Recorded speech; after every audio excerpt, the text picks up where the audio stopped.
Hi Tribers, Kim Berry here with Kim's DIY Tribe and another tutorial. We are making a gift for Christmas or holiday, birthday, Mother's Day.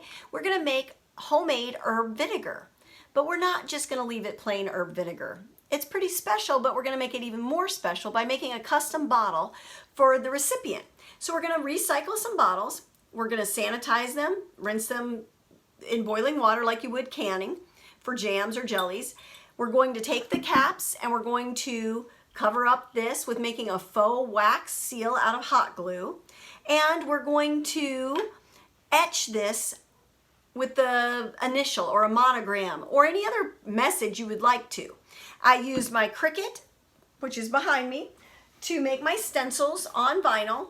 I cut them apart and I'm going to change the view for you here so you can see what I'm doing and you can follow along step by step. Okay, here we go. Let's get started. I have great lighting here with my OT light. It helps a whole lot with me seeing what I need to weed out of my stencil. So I'm going to pull away these parts that I don't want because I'm going to use a product called Etch to etch the glass. It's a chemical etching process. Doesn't have much in the way of fumes, but it is caustic. So when you do this, you might want to use gloves, and you also might want to make sure you're working in a place where children or pets won't accidentally get into it, touching it, licking it, touching their eyes, etc.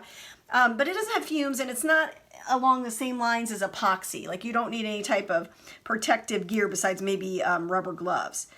Typically the Etch, they tell you to leave on 10 to 15 minutes. I let mine go about an hour just because I want to be certain if I put all this effort and work into something that the etching is nice and looks deep enough that it's visible. All right, this weeding's going pretty well. Like I said, this OT light really helps. I know some of the people bought the Cricut light pad, and I'm sure that's great, that's wonderful, but I can't beat this OT light for working and photography that I do for my Instagram page. If you haven't checked me out on Instagram, please do. I've got a lot of neat pictures up there of the projects that we make. So here it is all weeded and ready to go on my bottle. I previously did one and I used transfer tape with the burnishing tool to apply it to the bottle. So I'm going to move on and show you that. I have pool noodles here that I've cut and rubber banded together as a way to line up. It gives me a line and a visual reference of how to apply my transfer. I'm going to peel this up, and I save my transfer tape. I use it over and over again. This one piece of transfer tape I've used probably 10 times. And I'm going to line up where I want this to go. The grid lines on the transfer tape help me get it centered and straight. And now I'm going to rub it down and burnish it again to make sure that it's got good adhesion. I don't want any ripples or bubbles because the Etch would leak under those ripples and bubbles and etch in places I don't want the etching cream to go. So I'm going to burnish this really well and make sure I'm ready to peel. If it's not ready to peel, then you just burnish a little bit more. And I have a saying, slow is fast, because you don't want to do all this work and have to redo it. So take your time. Make sure it's sticking and doing what you want it to do before you just rip or peel fast. Go slow and easy. And I'm going to take it off the noodles here so that I can get my grip on my transfer tape. All right. Now, like I said, I saved this. I'm going to stick it back down on the shiny side of my paper. And I'm going to go back and make sure that all the little details are really stuck down good and that I didn't lift any of them. I'm just using my finger. Of course, you could use this if you needed to, but I just want to go by feel. Now, here's the Etch. I just got it off Amazon. You shake it really well. I've already done that so that you don't have to listen to me shaking the Etch. And you open it, and you want to use, I like these applicators. One, I can throw them away if it gets too messy or too sticky and not feel bad because they're maybe a quarter. And secondly, I like the sponge applicator because I really want this to be kind of heavy. I want to glump it on. Glump, that's an official term. Official crafting term by Kim, glumping. But you want this kind of thick.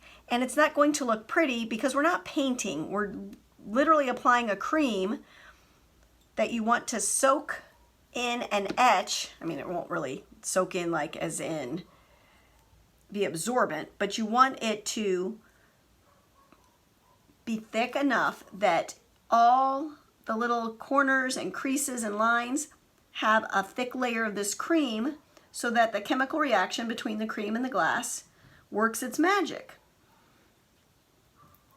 Now, we're also going to fill this bottle with an herb vinegar. I have an abundance of rosemary sprigs growing in my herb garden, so it's going to have some rosemary and juniper berries. I'll give you the full recipe on the post that goes with this video at my website.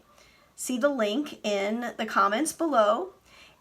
It will give you the whole detail of how we're going to make the vinegar that goes in. And we're going to make a tag that goes along the neck of the bottle so that you can tell your recipient the best ways to use your herb vinegar, like for salad dressing or marinades for meat. They're very delicious. You can use them a bunch of different ways. It's going to be a white wine vinegar and it's going to be beautiful. Then we're also going to disguise this cap so it's not got this writing. We don't want it to look upcycled or recycled. We want it to look professional and new. So I'm going to show you here in just a second how we're going to make a faux wax seal to cover that up. Now here I'm going to let this sit an hour. Like I said, the company says 15 minutes or so, 15, 20. I like to let it go an hour. So I'm going to move this out of the way and let it sit. Make sure that you don't get any of the etching cream around the outside or that it's not so thick that it's going to run. I leave mine laid just like this, but you can stand them up and it shouldn't run if you're careful. Okay, so I'm going to get this out of our way. And we're going to show you how to make the wax seal for your bottle cap. They're going to look like this when they're all done. It's just like the old-fashioned wax seals that people used to use on letters, except it's made with hot glue and a rubber stamp. This one happens to have my initials in it, so the recipient knows it was made by me for them because it's going to have their own initial on the front of the bottle. I'll demonstrate the technique. You could make your own custom rubber stamp for the occasion using the Glowforge laser. Shameless plug. I have some videos on here already where I show you how to use your Glowforge laser to make your own custom rubber stamp. But you can use any rubber stamp you want and any paint color. This is just spray paint on the hot glue after it was dry. I just spray painted them so that they would look like gold. Okay, you could use any color you wanted. And it's important to work on a piece of silicone. This is like what you would use a Silpat to bake on, or this for epoxy resins. Things like that peel off of it. Almost nothing sticks to silicone. So on the silicone, you want to make a dollop, just a round wax seal shaped glob of hot glue. You don't want it to be super hot when you put your stamp in it. Here, let me push it.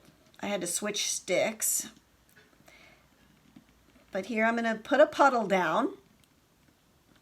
And I'm going to let it set up a little bit because I don't want it to be full strength hot when I put this rubber stamp in it. I want to be able to remove the stamp easily and not have it adhere on this foam edge. So I'm going to let it sit up for a few minutes. You could use ink, like pigment ink on this if you wanted to, but it doesn't really look as pretty as the finished effect of spray paint will. You can put colored ink in clear glue. You can use glitter glue in your hot glue gun. They make hot glue sticks that are glittery that are really pretty, and then you wouldn't need any ink or paint, and that would work well too. You can sprinkle embossing powders or mica powders, pigment powders, things like that on this hot glue before you stamp.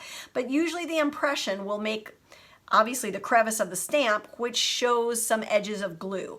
And so you have to play with it a little bit, but it's a lot of fun. And you can use this technique on cards and art projects and all types of ways besides a bottle cap. So it's worth doing just for the fun of doing it on some other projects that you might decide to try. So I've let this sit up a little bit, and I'm going to press this in, not real hard, but firm enough that I want to get the impression. And then I'm going to leave it. I'm just going to set it like that and leave it. If you are making a large batch of these, you might want some ice cubes. Ice cubes on the other side would work well. Like if you had a chill pack, you could do the stamping on the silicone right on a chill pack, like move this and put it on and stamp it so it would pop off easily. This has to sit a little bit now because right now if we pulled it up it would be stringy and gluey and messy, just like hot glue typically is right out of the nozzle. So we're just going to let that sit, and then it'll pop off the silicone and the stamp will pop right out. And I took a bunch of these at once and spray painted them all gold so that I could adhere them to the caps. I used E6000 to adhere them because hot glue on a cold metal cap tends to pop off. That's why I use jewelry glue, and that way it will hold it on there really nice and strong. All right, so stay with me. Thanks for watching. We'll come back when it's time to make the vinegar. I will show you our ingredients. The recipe will be included, like I said, in the entire post, and we'll show you the finished project. Here we are releasing our rubber stamp from our faux wax seal. We're just gonna pop it out. It pulls right off the silicone, just like that. And we're gonna pull it off. And now it's ready to be painted. Not too pretty like this, but it would be really great with any type of color application. Rub and buff, spray paint, pigment ink. You could use pigment ink on it at this point and cover the whole thing to let the relief part of your stamp show up better.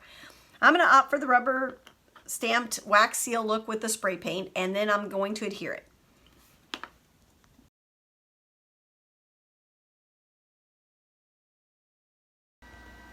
All right, so here is our Cricut vinyl and the Armor Etch cream that we clumped and put on thickly. We're going to take it off and take off the vinyl so that you can see what's going to happen.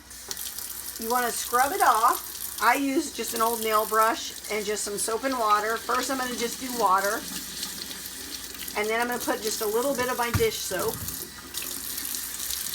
and I'm going to scrub it off.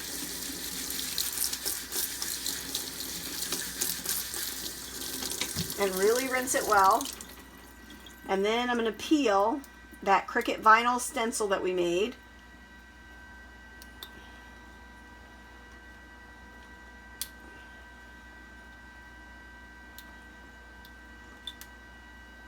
Off of this bottle so that you can see what we're talking about.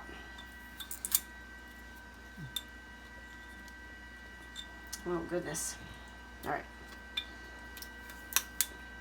Might help to bring in the implements of destruction. Do as I say, not as I do. That's what I tell my children.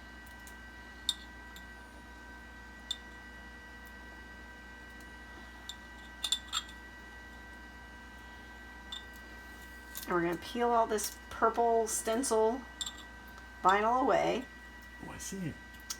All right, now let me use a sponge.